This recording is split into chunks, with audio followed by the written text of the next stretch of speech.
नमस्कार। 2026 का बजट जब आया तो पहली नज़र में लगा कि अरे इसमें तो कुछ खास है ही नहीं, सब कुछ शांत है।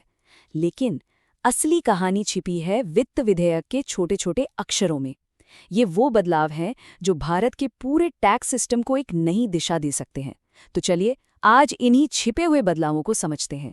तो सवाल ये उठता है कि इन सुर्खियों के पीछे असल में क्या छिपा है। चलिए जरा गहराई में उतरते हैं और देखते हैं कि ये बदलाव बड़ी कंपनियों से लेकर आम निवेशकों तक सबको कैसे प्रभावित करेंगे और ये भारत में टैक्स के भविष्य के बारे में क्या संकेत दे रहे हैं। तो सबसे पहले बात करते हैं कंपनियों की। ये बिल कॉर्पोरेट जगत के लिए टैक्स की एक पूरी नई रूल बुक लेकर आया है और इस रूल बुक का पहला ही चैप्टर एक बहुत पुराने टैक्स सिस्टम के अंत का ऐलान करता है। देखिए, हम बात कर रहे हैं मिनिमम ऑल्टरनेट टैक्स की, जिसे शॉर्ट में मैट कहते हैं। अब ये मैट होता क्या है? इसे एक तरह का टैक्स सेफ्टी नेट समझिए। ये पक्का करता है कि जो कंपनियां अच्छा मुनाफा कमा रही हैं, वो कम से कम थोड़ा टैक्स तो सरकार को दें। अब बड़ा बदलाव ये हो रहा है कि 31 मार्च 2026 के बाद जो भी नया मैट क्रेडिट बनेगा, उसका इस्तेमाल भविष्य के टैक्स को कम करने के लिए नहीं हो पाएगा। तो हो क्या रहा है? सरकार एक तरह से कंपनियों को हल्के से धक्का दे रही है कि भाई अब ये पुराना मैट वाला रास्ता छोड़ो और नए कम टैक्स वाले सिस्टम में आ जाओ। अब कंपनियों के सामने एक बड़ा फैसला है, या तो अभी नए सिस्टम में शिफ्ट हो जाओ या फिर भविष्य में मिलने वाले टैक्स क्रेडिट को खोने का जोखिम उठाओ। चलिए अब आते हैं एक और बड़े बदलाव पर जो शेयर बायबैक से जुड़ा है। बायबैक का मतलब है जब कोई कंपनी अपने ही शेयर बाजार से वापस खरीदती है। नया बिल इस पर लगने वाले टैक्स के नियमों को पूरी तरह से बदल रहा है। अब जरा इस टेबल को देखें। यहीं पर कहानी में एक ट्विस्ट आता है। अब टैक्स सबके लिए एक जैसा नहीं है। जो प्रमोटर्स हैं, मतलब कंपनी के बड़े मालिक, उनके लिए टैक्स की दरें आम शेयर होल्डर्स के मुकाबले कहीं ज्यादा हैं। ये एक बहुत बड़ा बदलाव है। अच्छा, तो ये कहानी सिर्फ बड़ी बड़ी कंपनियों तक ही नहीं रुकती, इसका असर हम सबके निवेश पर भी पड़ने वाला है। चलिए अब देखते हैं कि डिविडेंड और सॉवरेन गोल्ड बॉन्ड्स में क्या बदल रहा है। और ये वाला बदलाव तो टैक्स के एक बहुत ही बेसिक सिद्धांत पर ही सवाल उठाता है।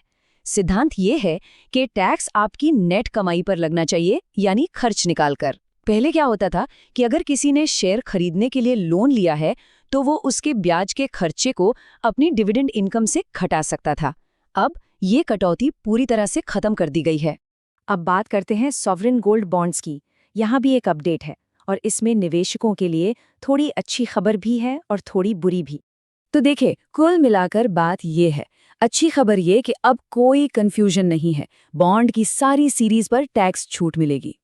लेकिन एक बड़ा लेकिन है, ये छूट का दायरा अब बहुत छोटा कर दिया गया है। ये फायदा अब सिर्फ उन लोगों को मिलेगा जो बॉन्ड को सीधे सरकार से खरीदते हैं और उसे पूरे 8 साल तक अपने पास रखते हैं। अब जरा इन तकनीकी चीजों से हटकर बड़ी तस्वीर देखते हैं। ये बिल सरकार के इरादों के बारे में दो बिल्कुल उल्टे सिग्नल दे रहा है। एक तरफ तो सरकार नरमी दिखा रही है और दूसरी तरफ इतनी सख्ती के यकीन करना मुश्किल हो। मतलब सोचिए, एक तरफ तो सरकार कह रही है कि अरे छोटी मोटी टैक्स गलतियों के लिए जेल भेजना ठीक नहीं, सजा कम करते हैं, और वहीं दूसरी तरफ वो कानूनों को 20-20 साल पीछे जाके बदल रही है, जिसे रेट्रोस्पेक्टिव अमेंडमेंट कहते हैं। इसकी गंभीरता समझने के लिए जरा इस कहानी को सुनिए जो इस टाइमलाइन में है। सोचिए, 2007 में एक कानून बना। सालों बाद टैक्स पेयर्स ने उसी कानून के भरोसे कोर्ट में केस लड़ा और 2022 में जीत भी गए। लेकिन अब सरकार 2026 में आकर कहती है कि अरे वो 2007 वाला कानून ही हम आज बदल रहे हैं पिछली तारीख से। मतलब एक झटके में कोर्ट का फैसला और टैक्स पेयर की जीत, सब खत्म। और आखिर में एक ऐसा बदलाव जो सुनने में तो बहुत छोटा लगता है, लेकिन इसका असर बहुत बड़ा होने वाला है। ये टैक्स में हुई गलती को देखने का नजरिया ही बदल देगा। बिल में प्रस्ताव है कि कई चूकों पर लगने वाले जुर्माने को, जैसे टैक्स ऑडिट रिपोर्ट देर से जमा करना, अब एक अनिवार्य शुल्क यानी फीस बना दिया जाए। अब आप सोचेंगे, अरे पेनल्टी बोलो या फीस, क्या फर्क पड़ता है? जी नहीं, फर्क बहुत बड़ा है।